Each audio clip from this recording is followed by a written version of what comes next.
Bismillahirrahmanirrahim. Assalamualaikum warahmatullahi wabarakatuh. Bagaimana kabarnya hari ini Anda semua? Semoga kita selalu diberikan kesehatan oleh Allah Subhanahu wa taala. Amin Allahumma amin. Oke, hari ini kita akan melanjutkan pembelajaran fisika kita untuk SMA kelas 11 di bab baru mengenai fluida dinamis. Namun sebelum kita masuk ke materi pembelajaran, ada baiknya kita berdoa dulu agar pembelajaran kita diberkahi oleh Allah Subhanahu wa taala. Berdoa dimulai. Bismillahirrahmanirrahim. Raditu billahi rabba wa bil islami dina wa bi Muhammadin nabiyya wa rasulah. Rabbi zidni ilma warzuqni fahma. Oke, kita lanjut ke materi. Jadi, di pertemuan sebelumnya kita sudah membahas mengenai fluida. Jadi fluida itu terbagi menjadi dua jenis. Yang pertama ada fluida statis, di mana pengertiannya adalah fluida atau zat cair maupun gas dalam keadaan yang diam. Sedangkan untuk pertemuan kali ini kita akan membahas mengenai fluida dinamis. Apa sih pengertian dari fluida dinamis itu? Jadi fluida dinamis adalah fluida atau zat cair maupun gas dalam keadaan bergerak atau mengalir. Kebalikan dari fluida statis tadi. Kalau statis itu artinya diam, kalau dinamis artinya mengalir atau bergerak. Kita lanjut. Dapat dilihat di sini ada gambar di PowerPoint-nya. Yang pertama ada gambar seorang anak laki-laki yang sedang menyiram tanaman menggunakan selang. Ya, lihat apa yang akan terjadi. Oke, yang kedua, gambar kedua ada gambar pesawat terbang yang sedang melaju. Yang ketiga ada gambar penyemprot parfum dan gambar terakhir ada penyemprot serangga di sini. Nah, jadi keempat gambar ini merupakan aplikasi atau penerapan dari materi yang akan kita pelajari yaitu fluida dinamis ya. Nanti kita akan bahas satu persatu. Apa sih hubungan antara selang air dengan materi kita, penyemprot parfum, penyemprot serangga dan pesawat yang bisa terbang. Nah, jadi syarat fluida ideal itu ada 4. Yang pertama, tidak kompresibel, artinya apa? Jika dia diberi tekanan, maka volume dan massa jenisnya itu tidak berubah. Dan yang kedua, tidak mengalami gesekan. Artinya, pada saat mengalir, gesekan fluida itu dengan dinding dapat diabaikan. Nggak usah kita anggap gesekan antara fluida dengan dindingnya.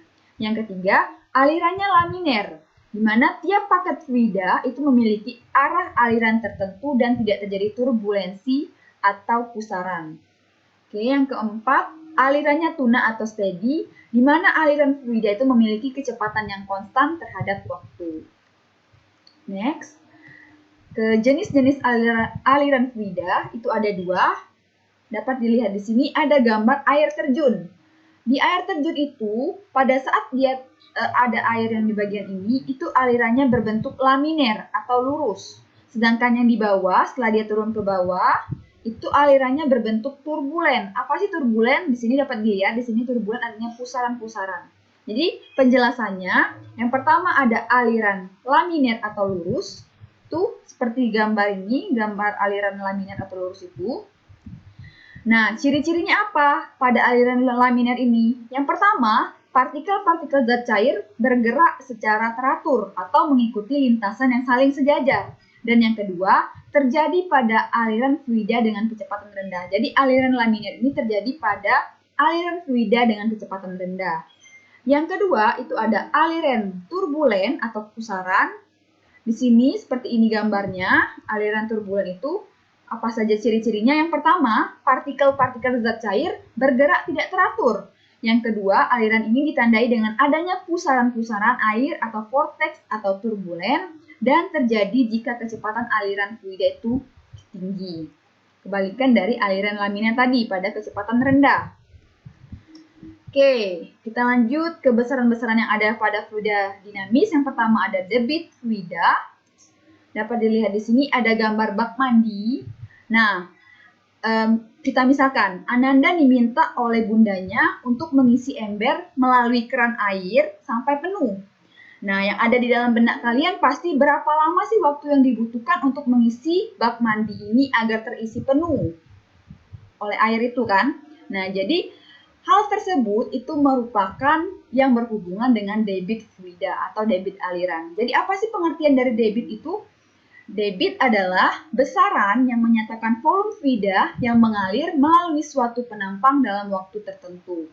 Atau secara matematis dapat dituliskan, debit itu simbolnya Q sama dengan A dikali V, di mana bisa juga dituliskan Q sama dengan V besar itu adalah volume per waktu. Dari pengertiannya, menyatakan volume fluida, artinya V besar, dalam waktu tertentu. Simbol waktu itu dalam fisika T kecil. Di mana Q adalah debit aliran dalam satuan meter kubik per second, A adalah luas penampang dalam satuan meter persegi, yang V kecil itu adalah kecepatan aliran fluida dalam satuan meter per second, V besar adalah volume fluida yang mengalir dalam satuan meter kubik, dan yang terakhir T adalah waktu dalam satuan second. Kita lanjut ke contoh soal. Di sini yang pertama, suatu pipa mengalirkan air dengan debit 1 meter kubik tiap secondnya dan digunakan untuk mengisi bendungan berukuran 100 dikali 100 dikali 10 meter.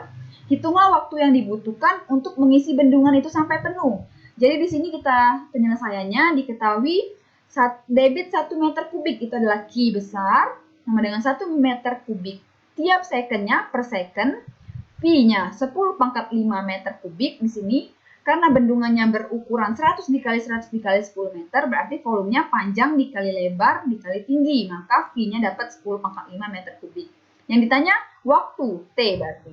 Jadi cara menjawabnya, kita tahu bahwa rumus Q tadi, rumus debit tadi adalah volume per waktu, V per T.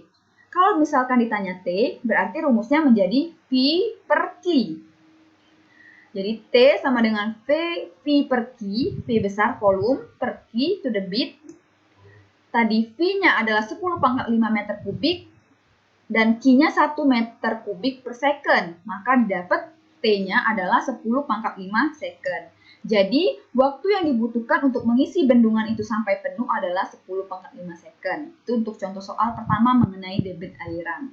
Yang kedua, ada contoh soal kedua. Apa katanya? Redaksinya, sebuah bak mandi akan diisi dengan air mulai pukul 7.20 waktu Indonesia Barat sampai dengan pukul 7.50 WIB. Dengan debit airnya yaitu 10 liter per menit, maka berapa liter volume dari air yang ada di dalam sebuah bak mandi tersebut? Jadi cara penyelesaiannya ya, dilihat di sini diketahui apa katanya? Debitnya kan, katanya debit airnya 10 liter per menit. Kita tahu bahwa satuan dari debit adalah meter kubik per second, sedangkan di soal liter per menit satuannya. Jadi kita konversikan dulu dari satuan liter per menit ke satuan meter kubik per second. Jadi Q sama dengan 10 liter per menit yang diketahui, kalau dijadikan meter kubik per second, itu adalah 10 pangkat min 2 meter kubik per second. Dari mana? Liter, 1 liter itu sama dengan 1 desimeter kubik. Jadi dari desimeter kubik ubah ke meter kubik dan menit ubah ke second. Nah, sedangkan T adalah waktunya dari pukul 7.20 WIB sampai dengan pukul 7.50 WIB. Berarti berapa menit? Dari 7.20 ke 7.50 itu adalah 30 menit kan T-nya. Diubah ke dalam satuan second, jadi 1.800 second waktunya. Yang ditanya berapa liter volume, berarti V besar.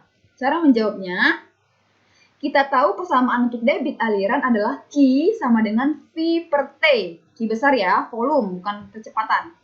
Maka kalau misalkan ditanya V atau volume, rumusnya menjadi Q dikali T. Tinggal dimasukkan.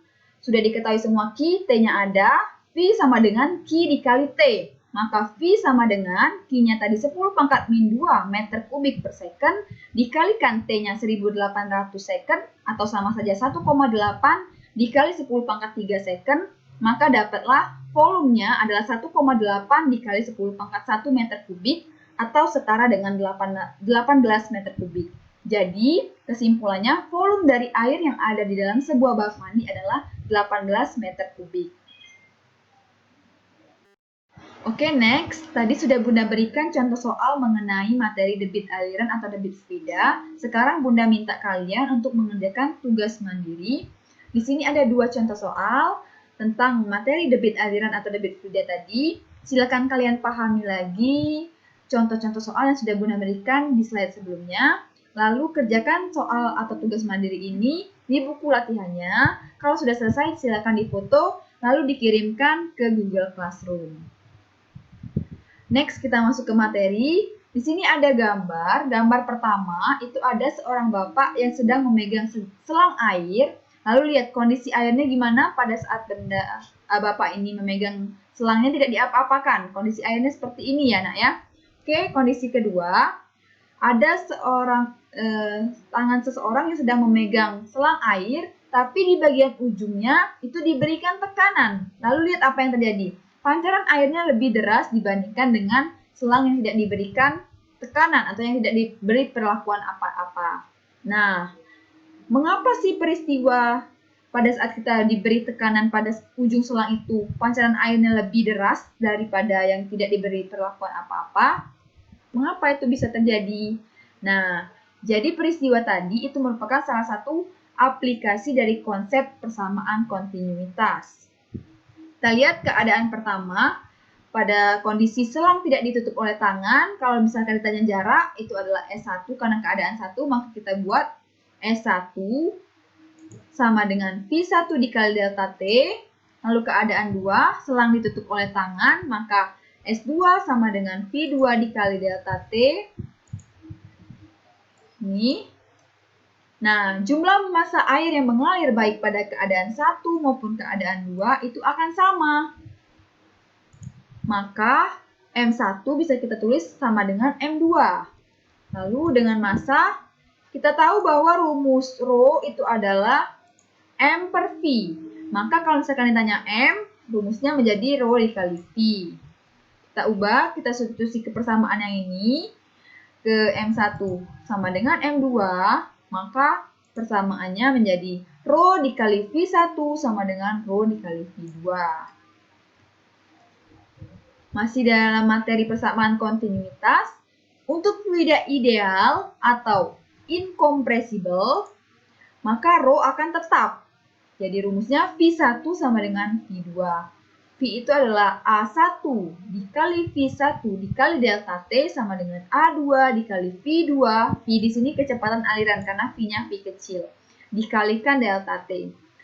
Nah, untuk delta T yang sama, maka persamaannya menjadi A1 dikali V1 sama dengan A2 dikali V2. Di mana dengan catatan debit atau Q, simbolnya Q besar, itu rumusnya A dikali V. Ini. Masih dalam persamaan kontinuitas, kalau misalkan yang diketahuinya adalah luas penampang atau jari-jari atau diameternya, di sini, maka perbandingan kecepatan fluida dengan luas dan diameter penampang, itu tadi kan kita tahu bahwa rumus debit tadi adalah A1 dikali V1 sama dengan A2 dikali V2. Nah, kalau misalkan kita buat perbandingan, maka V1 per V2 itu sama dengan A2 dibagi A1. Nah, kelajuan aliran fluida tak termampatkan berbanding terbalik dengan luas penampang yang dilaluinya. Dapat kita lihat dari rumus persamaan ini ya. Nah, maka kalau misalkan yang diketahuinya jari-jarinya atau R, simbol jari-jari itu, atau D, diameternya, rumusnya bisa dibuat V1 per V2 sama dengan R2 per R1 kuadrat, jangan lupa, sama dengan, kalau misalkan diameter yang diketahui, maka V1 per V2 sama dengan D2 per D1 dikuadratkan. Kelajuan aliran fluida, dapat di persamaan ini kita tahu bahwa kelajuan aliran fluida yang simbolnya V kecil ini tak termampatkan itu berbanding terbalik dengan kuadrat jari-jari penampang atau diameter penampang. Oke, kita masuk ke contoh soal. Dapat dilihat di sini, suatu zat cair dialirkan melalui pipa seperti gambar di bawah. Nanti ada gambarnya. Jika luas penampang A1 sama dengan 8 cm persegi, A2 4 cm persegi, dan laju zat cair V2 sama dengan 2 meter per second, tentukan besarnya V1. Ini ada gambarnya. Kita lihat gambarnya. Ini A1. Lalu ini ada kelajuan aliran fluida V1 simbolnya, lalu A2 di sini. Kita tahu dari redaksi soal bahwa A1 sama dengan 8 cm persegi. Ingat, rumus luas penampang itu dalam satuan meter persegi. Maka kita konversikan ke dalam satuan meter persegi ya. Jadi A1 sama dengan 8 cm persegi diubah ke dalam satuan meter persegi jadi 8 dikali 10 pangkat min 4 meter persegi. Lalu A2-nya tadi berapa? 4 cm persegi.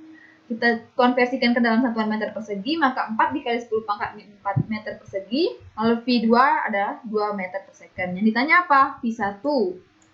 Sesuai dengan persamaan tadi, kontinuitas, rumusnya adalah A1 dikali V1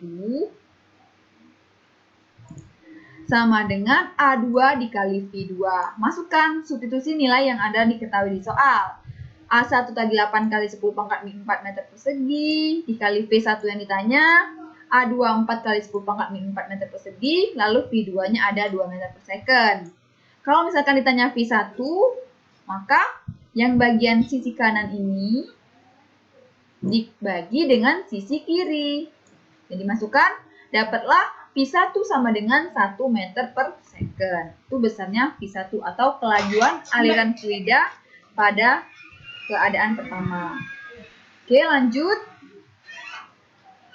Nah, di persamaan kontinuitas itu juga bisa ditanya daya oleh debit fluida. Nah, di sini misalkan tadi ada contohnya apa? Air terjun. Di sini ya, misalkan ini ada air terjun yang mengalir dengan debit tadi simbolnya Q besar dari ketinggian H, ini ketinggian H, ini ketinggian H. Di sini air terjun kita misalkan akan menghasilkan tenaga dengan daya Rho Q dikali G dikali H. Kita tahu bahwa energi potensial itu rumusnya adalah M dikali G dikali H. Kalau misalkan ditanya daya oleh debit fluida, maka rumusnya P, daya itu simbolnya P besar, sama seperti tekanan, sama dengan Rho dikali Q dikali G dikali H. Kalau misalkan ditanya daya listrik, itu rumusnya P sama dengan eta, ini eta, dikali Rho, dikali Q, dikali G dikali H. Oke. Langsung aja kita ke contoh soal, biar kalian lebih paham. Yang pertama, sebuah air terjun setinggi 40 meter dengan debit 50 meter kubik per second dimanfaatkan untuk membuat turbin yang menggerakkan generator listrik. Jika 20% energi air dapat diubah menjadi energi listrik, yang ditanya berapa daya listrik yang dibangkitkan generator? Yang diketahui G-nya 10 meter per second kuadrat. Sesuai dengan soal, dapat kita analisis bahwa di sini yang diketahuinya apa aja? H sebesar 40 meter, ketinggian tadi kan. Lalu Q, debitnya 50 meter kubik per second. Yang 20% itu merupakan eta. Eta itu adalah efisiensi. Nah, eta ingat dalam satuan persen ya. Itu simbol untuk eta. Lalu rho air diingat lagi, rho air itu besarnya 1000 kg per meter kubik. Yang ditanya daya listrik, simbolnya P. Oke, rumus daya listrik tadi ingat adalah eta dikalikan Rho dikali Q dikali G dikali H. Masukkan, nilainya sudah ada semua. Eta 20% dikali Rho 1000 kg meter kubik. Q adalah 50 meter kubik per second. Lalu G-nya 10 meter per second kuadrat dan hanya 40 meter. Kita konversikan. 20% itu sama saja 2 kali 10 pangkat min 1. 1000 kg ini 10 pangkat 3. 50 itu adalah 5 kali 10 pangkat 1. Dan 10 pangkat 1 dikali 4 kali 10 pangkat 1 untuk 40. Maka didapat P-nya adalah 4 dikali 10 pangkat 6 watt. Atau misalkan ditanya dalam satuan megawatt, maka P-nya sebesar 4 megawatt. Oke, next. Tadi sudah Bunda berikan contoh soal mengenai materi debit aliran atau debit fluida. Sekarang Bunda minta kalian untuk mengerjakan tugas mandiri. Di sini ada 2 contoh soal tentang materi debit aliran atau debit fluida tadi. Silakan kalian pahami lagi contoh-contoh soal yang sudah Bunda berikan di slide sebelumnya. Lalu kerjakan soal atau tugas mandiri ini di buku latihannya. Kalau sudah selesai, silakan difoto lalu dikirimkan ke Google Classroom. Next, kita masuk ke materi. Di sini ada gambar. Gambar pertama itu ada seorang bapak yang sedang memegang selang air. Lalu lihat kondisi airnya gimana pada saat bapak ini memegang selangnya tidak diapa-apakan. Kondisi airnya seperti ini ya, Nak ya. Oke, kondisi kedua, ada tangan seseorang yang sedang memegang selang air, tapi di bagian ujungnya itu diberikan tekanan. Lalu lihat apa yang terjadi. Pancaran airnya lebih deras dibandingkan dengan selang yang tidak diberikan tekanan atau yang tidak diberi perlakuan apa-apa. Nah, mengapa sih peristiwa pada saat kita diberi tekanan pada ujung selang itu, pancaran airnya lebih deras daripada yang tidak diberi perlakuan apa-apa? Mengapa itu bisa terjadi? Nah, jadi peristiwa tadi itu merupakan salah satu aplikasi dari konsep persamaan kontinuitas. Kita lihat keadaan pertama, pada kondisi selang tidak ditutup oleh tangan, kalau misalkan ditanya jarak, itu adalah S1 karena keadaan 1, maka kita buat S1 sama dengan V1 dikali delta T. Lalu keadaan 2, selang ditutup oleh tangan, maka S2 sama dengan V2 dikali delta T. Ini. Nah, jumlah massa air yang mengalir baik pada keadaan 1 maupun keadaan 2 itu akan sama. Maka M1 bisa kita tulis sama dengan M2. Lalu dengan massa, kita tahu bahwa rumus Rho itu adalah M per V. Maka kalau misalkan ditanya M, rumusnya menjadi Rho dikali V. Kita ubah, kita substitusi ke persamaan yang ini ke M1 sama dengan M2, maka persamaannya menjadi Rho dikali V1 sama dengan Rho dikali V2. Masih dalam materi persamaan kontinuitas, untuk fluida ideal atau incompressible, maka Rho akan tetap. Jadi rumusnya V1 sama dengan V2. V itu adalah A1 dikali V1 dikali delta T sama dengan A2 dikali V2. V di sini kecepatan aliran karena V-nya V kecil. Dikalikan delta T. Nah, untuk delta T yang sama, maka persamaannya menjadi A1 dikali V1 sama dengan A2 dikali V2. Di mana dengan catatan debit atau Q, simbolnya Q besar, itu rumusnya A dikali V. Ini. Masih dalam persamaan kontinuitas. Kalau misalkan yang diketahuinya adalah luas penampang atau jari-jari atau diameternya, di sini, maka perbandingan kecepatan fluida dengan luas dan diameter penampang, itu tadi kan kita tahu bahwa rumus debit tadi adalah A1 dikali V1 sama dengan A2 dikali V2. Nah, kalau misalkan kita buat perbandingan, maka V1 per V2 itu sama dengan A2 dibagi A1. Nah, kelajuan aliran fluida tak termampatkan berbanding terbalik dengan luas penampang yang dilaluinya. Dapat kita lihat dari rumus persamaan ini ya. Nah, maka kalau misalkan yang diketahuinya jari-jarinya atau R, simbol jari-jari itu, atau D, diameternya, rumusnya bisa dibuat V1 per V2 sama dengan R2 per R1 kuadrat, jangan lupa, sama dengan, kalau misalkan diameter yang diketahui, maka V1 per V2 sama dengan D2 per D1 dikuadratkan. Kelajuan aliran fluida, dapat di persamaan ini kita tahu bahwa kelajuan aliran fluida yang simbolnya V kecil ini tak termampatkan itu berbanding terbalik dengan kuadrat jari-jari penampang atau diameter penampang. Oke, kita masuk ke contoh soal. Dapat dilihat di sini, suatu zat cair dialirkan melalui pipa seperti gambar di bawah. Nanti ada gambarnya. Jika luas penampang A1 sama dengan 8 cm persegi, A2 4 cm persegi, dan laju zat cair V2 sama dengan 2 meter per second, tentukan besarnya V1. Ini ada gambarnya. Kita lihat gambarnya. Ini A1. Lalu ini ada kelajuan aliran fluida V1 simbolnya, lalu A2 di sini. Kita tahu dari redaksi soal bahwa A1 sama dengan 8 cm persegi. Ingat, rumus luas penampang itu dalam satuan meter persegi. Maka kita konversikan ke dalam satuan meter persegi ya. Jadi A1 sama dengan 8 cm persegi diubah ke dalam satuan meter persegi jadi 8 dikali 10 pangkat min 4 meter persegi. Lalu A2-nya tadi berapa? 4 cm persegi.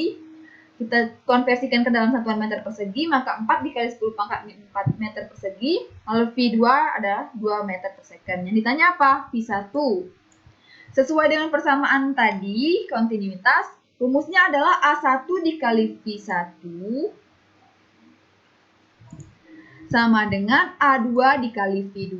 Masukkan substitusi nilai yang ada diketahui di soal. A1 tadi 8 kali 10 pangkat min 4 meter persegi, dikali V1 yang ditanya, A2 4 kali 10 pangkat min 4 meter persegi, lalu V2-nya ada 2 meter per second. Kalau misalkan ditanya V1, maka yang bagian sisi kanan ini dibagi dengan sisi kiri. Jadi masukkan, dapatlah V1 sama dengan 1 meter per second. Itu besarnya V1 atau kelajuan aliran fluida pada keadaan pertama. Oke, lanjut. Nah, di persamaan kontinuitas itu juga bisa ditanya daya oleh debit fluida. Nah, di sini misalkan tadi ada contohnya apa? Air terjun. Di sini ya, misalkan ini ada air terjun yang mengalir dengan debit tadi simbolnya Q besar dari ketinggian H, ini ketinggian H. Ini ketinggian H. Di sini air terjun kita misalkan akan menghasilkan tenaga dengan daya Rho Q dikali G dikali H.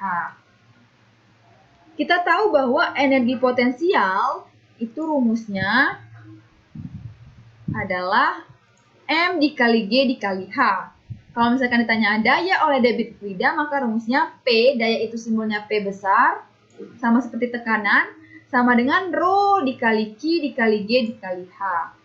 Kalau misalkan ditanya daya listrik, itu rumusnya P sama dengan eta, ini eta, dikali Rho, dikali Q, dikali G dikali H. Oke. Langsung aja kita ke contoh soal biar kalian lebih paham.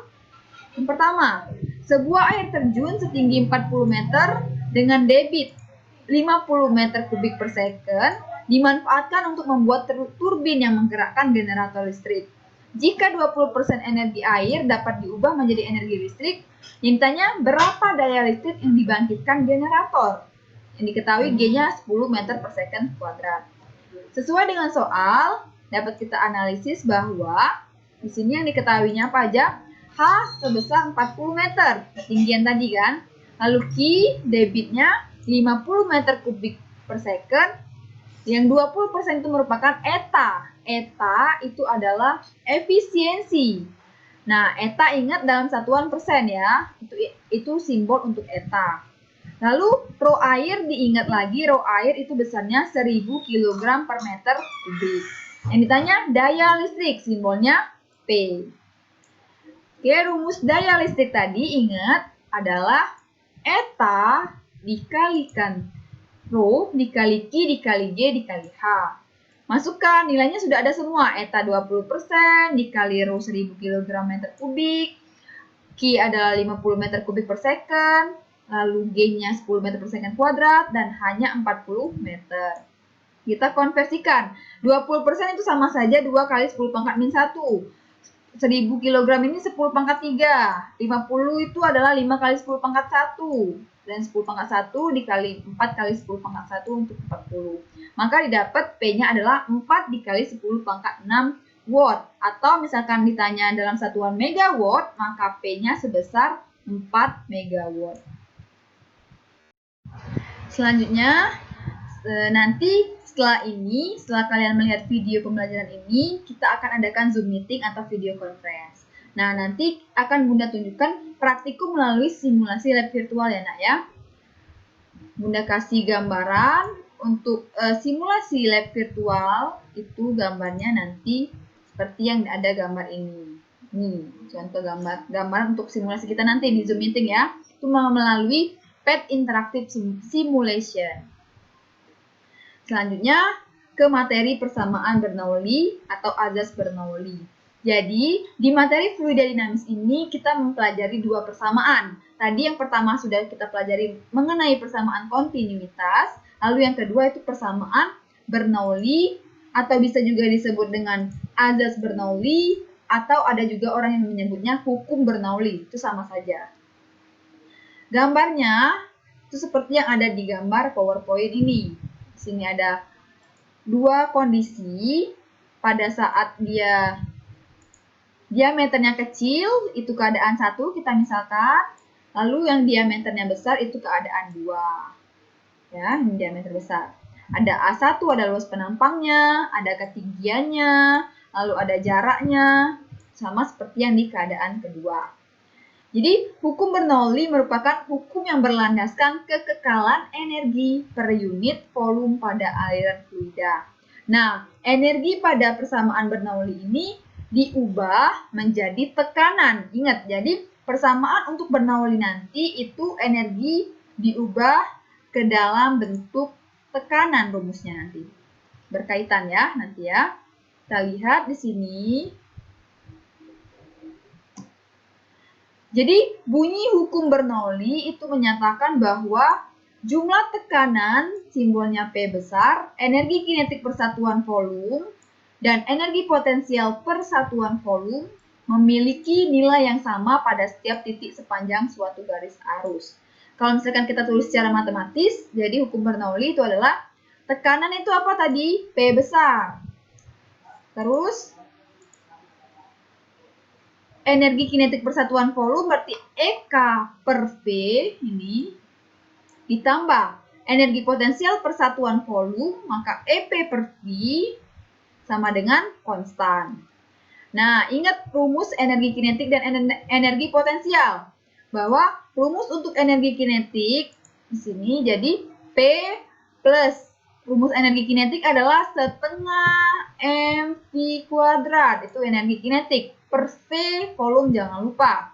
Plus EP itu adalah rumusnya M dikali G dikali H. Maka di sini kita substitusikan MGH per V sama dengan konstan. Nah, masih ingat di materi tekanan kita belajar bahwa rumus untuk yang ini, rumus M per V yang ini, itu merupakan rumus untuk apa? Untuk rho atau massa jenis. Maka kita substitusikan ke persamaannya. Jadi, kita tahu bahwa rho sama dengan M per V. Jadi, persamaan ini kita ubah menjadi P di sini dilihat P plus setengah karena M per V adalah rho, jadi setengah rho V kuadrat plus M per V di sini itu berubah ke rho. Jadi rho GH sama dengan konstan. Jadi karena dia konstan dan tadi ada dua keadaan, maka bisa didapat juga ditulis persamaan Bernoulli itu menjadi P1 plus setengah. Bentar. Rho P1 kuadrat ditambah Rho GH1 sama dengan P2 ditambah setengah Rho V2 kuadrat plus Rho GH2. Ini rumus untuk persamaan Bernoulli atau azas Bernoulli. Di mana tekanan itu dalam satuan Pascal atau Newton per meter kuadrat. Lalu Rho adalah massa jenis dalam satuan kilogram per meter kubik. V kecil itu adalah kecepatan aliran fluida dalam satuan meter per second kecepatan. Lalu G percepatan gravitasi dalam satuan meter per second kuadrat. Kalau misalkan diketahui soal 9,8 meter per second kuadrat, pakai yang 9,8 meter per second kuadrat. Tapi kalau misalkan nggak diketahui di soal, gunakan saja nilai G-nya itu 10 meter per second kuadrat. Lalu H itu adalah ketinggian dalam satuan meter. Next, kita lanjut ke contoh soal. Di sini ada contoh soal, air PDAM memasuki rumah melalui sebuah pipa berdiameter 2 cm pada tekanan 4 atm. Nah, tadi ingat 1 atm sama dengan 1 dikali 10 pangkat 5 Pascal. Pipa menuju ke kamar mandi, lantai kedua, pada ketinggian 5 meter dengan diameter pipa 1 cm. Jika kelajuan aliran air pada pipa masukan adalah 3 meter per second, hitunglah kelajuan debit, dan tekanan air dalam bak mandi. Sesuai dengan soal, dapat kita lihat di sini redaksinya, sketsa soal. Nih, air PDAM masuk ke pipa katanya. Ini kondisi pertama kita misalkan. Masuk ke dalam rumah setinggi 5 meter, lalu masuk ke lantai kedua, ke kamar mandi lantai kedua. Ini kita misalkan lantai kedua. Lalu di sini ada tangki air pump. Nah, oke, sesuai redaksi tadi, kita tahu bahwa pipa masukkan ke rumah itu sebagai titik 1 dan pipa bak mandi di lantai 2 maka kita anggap titik 2. Maka D1 diameter pertama tadi ada 2 cm. Ingat rumus diameter atau panjang atau jarak atau jari-jari itu dalam satuan meter. Jadi jangan lupa dikonversikan ke dalam satuan meter. 2 cm setara dengan 2 dikali 10 pangkat min 2 meter. Lalu ada P1-nya, 4 atm, diubah ke Pascal. Jadi 4 dikali 10 pangkat 5 Pascal. H1-nya, karena dia tidak baru masuk ke dalam rumah, maka tidak ada ketinggian. Jadi H1 sama dengan 0, atau titik 1 diambil sebagai acuan. Lalu ada diameter 2, itu 1 cm, diubah ke dalam satuan meter 10 pangkat min 2 meter. V1 tadi 3 meter per second, dan ketinggian tadi dari lantai 1 ke lantai 2 itu adalah H2 sama dengan 5 meter. Yang ditanya apa? Yang pertama ada kelajuan, lalu atau V2, lalu ada debit, Q, dan tekanan air dalam bak mandi dalam simbolnya P2. Jawab yang pertama kita cari dulu kelajuan air dalam pipa bak mandi. Nah, di sini dilihat, tadi rumusnya masih ingat kan di slide sebelumnya yang sudah Bunda jelaskan? Maka kalau misalkan ditanya V2 atau kelajuan air dalam pipa bak mandi, V2 sama dengan D1 per D2 dikuadratkan dikalikan V1. Tinggal dimasukkan, nilainya sudah ada semua. D1-nya tadi 2 kali 10 pangkat min 2 per 10 pangkat min 2 dikuadratkan dikali V1 3 meter per second. Maka didapat V2 sama dengan 12 meter per second. Oke, lanjut mencari debitnya sekarang, atau simbol debit tadi adalah Q besar. Rumus Q adalah A dikali V, karena dia pada keadaan 2, titik 2, maka V Q sama dengan A2 dikali V2. Nah, karena luas penampangnya tadi, yang diketahuinya diameter, sedangkan diameternya tadi bendanya berbentuk lingkaran, tangki airnya, maka cari luas penampangnya menggunakan luas lingkaran. Jadi yang diketahui diameter, jadi A-nya itu bisa diubah pi D kuadrat per 4 dikuadratkan, pi D2 per 4 dikuadratkan dikalikan V2. Maka pi-nya tetap, nggak usah diubah. Di D2 tadi adalah 10 pangkat min 2 per 4, D2-nya jangan lupa dikuadratkan. Oke. Dikalikan V2 tadi berapa? 12 meter per second. Didapatlah bahwa Q-nya sama dengan 3 pi dikali 10 pangkat min 4 meter kubik per second. Selanjutnya mencari tekanan air dalam bak mandi atau P2. Sesuai dengan persamaan Bernoulli tadi kita cari. Sekarang, lihat rumusnya tadi P2 plus setengah rho V2 kuadrat plus rho GH2 sama dengan P1 ditambah setengah rho V1 kuadrat plus rho GH1. Karena H1-nya 0, maka bisa kita hapus ya. Jadi persamaannya kalau misalkan dicari P2 dari persamaan ini, P2 itu sama dengan P1 plus setengah rho V1 kuadrat min V2 kuadrat min rho GH2. Tinggal dimasukkan nilainya, sudah ada semua. P1 ada, rho-nya ada, V1-nya ada, V2 ada. Nah, setelah tadi kita masukkan, maka didapatkan nilai P2 atau tekanan air di dalam bak mandi itu sebesar 2,8 dikali 10 pangkat 5 Pascal atau setara dengan 2,8 atm. Oke, selanjutnya di sini ada tugas mandiri karena tadi sudah Bunda kasih contoh soal mengenai persamaan Bernoulli. Silakan kalian kerjakan tugas mandirinya. Tadi ada 2 soal untuk materi debit aliran fluida. Sekarang ada 1 soal tentang persamaan Bernoulli. Itu coba kalian buka buku paket fisikanya. karangan Martin Kanginan, penerbit Erlangga. Silakan dikerjakan uji kompetensi di halaman 189, esai nomor 6. Silakan dikerjakan di buku latihannya. Jadi 3 soal ya. Tadi 2 soal mengenai debit aliran fluida, lalu 1 soal mengenai materi persamaan Bernoulli, hukum Bernoulli. Oke, untuk pembelajaran hari ini Bunda rasa cukup dulu. Sebelum kita tutup, marilah kita membaca doa kafaratul majelis.